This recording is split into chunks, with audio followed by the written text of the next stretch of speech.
Hello everyone, welcome back to my channel. ಕೆಲವರು ಕೇಳ್ತಾ ಇದ್ರು, ನಾವು ಸಂಕಷ್ಟಿ ನಾಳೆಯಿಂದನೇ ಸ್ಟಾರ್ಟ್ ಆಗುತ್ತೆ ಅಂತ ಹೇಳ್ತಾರೆ.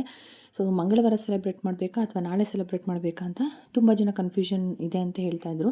ಸೊ ಅದಕ್ಕೋಸ್ಕರ ಈ ಒಂದು ವಿಡಿಯೋ ಮಾಡ್ತಾ ಇದ್ದೀನಿ. ಸಂಕಷ್ಟಿ ಯಾವಾಗ ಸ್ಟಾರ್ಟ್ ಮಾಡಬೇಕು, ಯಾವಾಗ ಮುಗಿಯುತ್ತೆ ಅಂತ. ಆ್ಯಕ್ಚುಲಿ ನಾಳೆ ಸಂಜೆಯಿಂದನೇ ಸಂಕಷ್ಟಿದು ವ್ರತ ಸ್ಟಾರ್ಟ್ ಆಗುತ್ತೆ. ಬಟ್ ಏನೇ ಅಂದರೂ ಸೂರ್ಯೋದಯ ಯಾವ ನಕ್ಷತ್ರಂದು ಸೆಲೆಬ್ರೇಟ್ ನಾವು ಅಂದರೆ ಏನೇ ಒಂದು ಪೂಜೆ ಮಾಡೋದಾಗಿರ್ಬೋದು. ಮೊನ್ನೆ ಏಕಾದಶಿ ಕೂಡ ಅದೇ ರೀತಿ ಬಂದಿತ್ತು. ಮೀನ್ಸ್ ದ್ವಾದಶಿ ತುಳಸಿ ಪೂಜೆ ಸಂಜೆಯಿಂದನೇ ಸ್ಟಾರ್ಟ್ ಆಗಿತ್ತು. ಆದರೆ ಯಾವಾಗಲೂ ಸೂರ್ಯೋದಯ ಆದಮೇಲಿಂದ ನಾವು ನಕ್ಷತ್ರನ ಲೆಕ್ಕಕ್ಕೆ ತಗೊಳ್ಬೇಕಾಗುತ್ತೆ.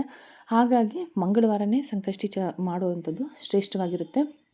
ಜೊತೆಯಲ್ಲಿ ಹಿಂದಿನ ದಿವಸದಿಂದನೂ ಕೆಲವರು ವ್ರತನ ಸ್ಟಾರ್ಟ್ ಮಾಡ್ಬೋದು. ಬಟ್ ಅಲ್ಲಿವರೆಗೂ ಯಾರು ಉಪವಾಸ ಇದ್ದು ಮಾಡೋದಕ್ಕಾಗೋದಿಲ್ಲ.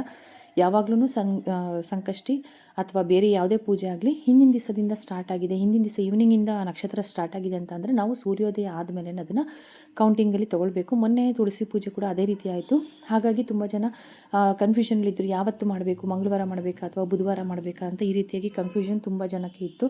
ಹಾಗಾಗಿ ಎಷ್ಟೋ ಜನ ಹಾಗೂ ಮಂಗಳವಾರನೂ ಮಾಡಿದರು. ಬಟ್ ಸೂರ್ಯೋದಯ ಆದಮೇಲೆ ಮಾಡಿದ್ರೆ ಆ ಒಂದು ನಕ್ಷತ್ರಕ್ಕೆ ನಿಮಗೇನು ಅದರದ್ದು ಪವರ್ ಆವಾಗ ಜಾಸ್ತಿ ಸಿಗುತ್ತೆ ಅಂತ ಹೇಳ್ತಾರೆ. ಅದಕ್ಕೋಸ್ಕರ ಅವತ್ತಿನ ದಿವಸನೇ ಲೆಕ್ಕ ತೊಗೊಳ್ಬೇಕು, ದಿನದ ಲೆಕ್ಕ ಬರುತ್ತೆ ಅಂತ ಹೇಳ್ತಾರೆ.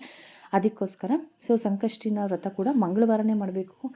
ಜೊತೆಲಿ ನಾನು ಆಲ್ರೆಡಿ ಹೇಳಿರೋ ಹಾಗೆ ಯಾರಿಗೆಲ್ಲ ಉಪವಾಸ ಇದ್ದು ಮಾಡೋದಕ್ಕಾಗೋದಿಲ್ಲ ಅಥವಾ ನೇಮ ಪ್ರಕಾರ ವ್ರತ ಮಾಡೋದಕ್ಕಾಗಲ್ಲ, ಜಾಬ್ ಹೋಗ್ತಾ ಇರ್ತೀವಿ, ನಮಗೆ ಹೆಲ್ತ್ ಇಶ್ಯೂ ಇದೆ ಅಥವಾ ಮಾಡೋದಕ್ಕಾಗಲ್ಲ, ಯಾವತ್ತೂ ಆ ರೀತಿ ಪೂಜೆ ಎಲ್ಲ ನಡೆಸಿಲ್ಲ, ಏನು ಮಾಡ್ಬೋದು, ನಮಗೆ ಗಣಪತಿದ ಅನುಗ್ರಹವೂ ಬೇಕು, ಬಿಸ್ನೆಸ್ಸಲ್ಲಿ ಚೆನ್ನಾಗಾಗಬೇಕು, ಎಲ್ಲ ಥರ ನಾವು ಅಂದ್ಕೊಂಡಿದ್ದ ಕೆಲಸಗಳು ಕಾರ್ಯಗಳು ನಡಿಬೇಕು ಅನ್ನೋದಾದರೆ ನಾನು ಲಾಸ್ಟ್ ಒಂದು ವಿಡಿಯೋ ಮಾಡಿದ್ದೀನಿ.